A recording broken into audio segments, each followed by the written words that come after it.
Hi, thanks for joining me. Today I'm going to be going over problem 1 from week 6 of the Michaelmas term Invariants puzzle competition. As always, I'll leave a link in the description below with details of the competition.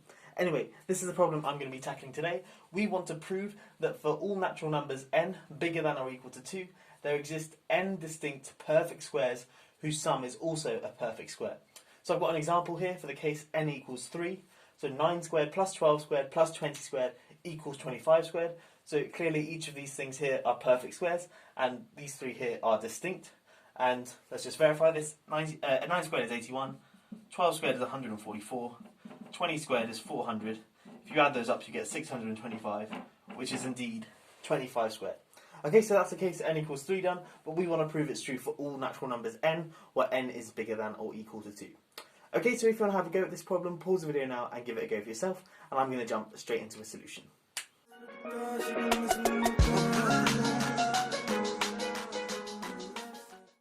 Okay, so there are a few different ways you can solve this, but the way I'm going to do it is perhaps the most intuitive way, which is by induction. So let's look at the case n equals 2. So we want to find two square numbers whose sum is also a square number. So this should be reminding you of Pythagoras' theorem, and there are loads of different examples of this, but the one I'm going to use is 3 squared plus 4 squared equals 5 squared. Perhaps the most classic example. Okay, 3 squared is 9, 4 squared is 16, 9 plus 16 is 25, which is 5 squared. Okay, now what we're going to do, this is the base case time, the case n equals 2. Now what we're going to do is assume it's true for some n equals k, so assume true for n equals k. Let me write it here, n equals some number little k.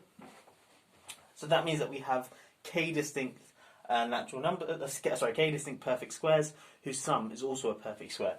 So that means that there exists n1, n2 all the way up to nk, such that n1 squared plus n2 squared plus ... all the way up to nk squared is equal to some number, let's call it capital B squared. Okay, now each of these things here are distinct, so without loss of generality we have n1 is less than n2, is less than n3, is less than, and so on, all the way up to nk.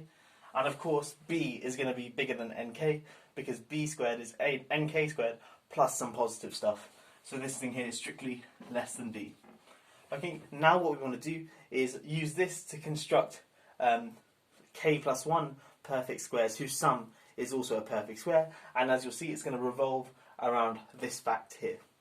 Okay, so I've just written up what we had here back at the top, and we're going to use the fact that 3 squared plus 4 squared equals 5 squared to generate k plus 1 perfect squares whose sum is also a perfect square. Okay, and to do that we're essentially going to be using this thing here. So 3b all squared plus 4b all squared is equal to 5b all squared. Okay, so this is sort of 3 squared plus 4 squared equals 5 squared, but then multiplying through by b squared. Okay, and this is obviously a square, as is this one. We want to write this thing here using our assumption step here. So this thing here is of course 9b squared. Maybe I'll write it here. 3b squared is equal to 9b squared, which is of course equal to 9 times this guy here, but 9 is of course 3 squared. So this is the same as 3n1 squared plus 3n2 squared plus ... all the way up to 3nk squared. Okay, so let's just shove this back into this thing here and we'll almost be done. So we get 3 times n1 squared plus 3 times n2 squared plus ... plus 3 times nk squared plus 4b squared equals 5b squared.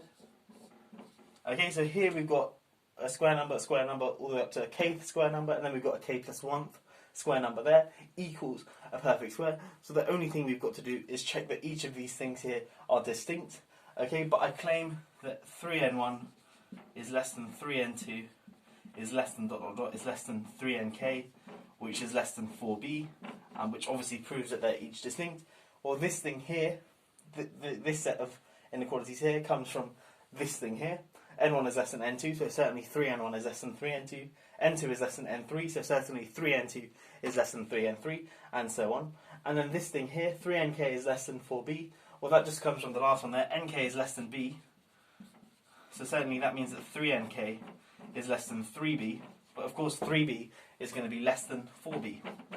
Okay, so 3nk is less than 4b, so each of these numbers here are distinct. So when we square them, then each of these things here are distinct squares, and of course it equals 5b squared, which is another square. So, but our inductive step is done, and that concludes the proof. Okay, so we started off with the base case 3 squared plus 4 squared equals 5 squared, and essentially use that as a motivation to go from our assumption to our inductive step. Anyway, that's the problem solved. Then put a little box here. I hope you have enjoyed this video. If you are new here, please do consider subscribing and checking out some of my other fun maths videos as well. But that's all for now.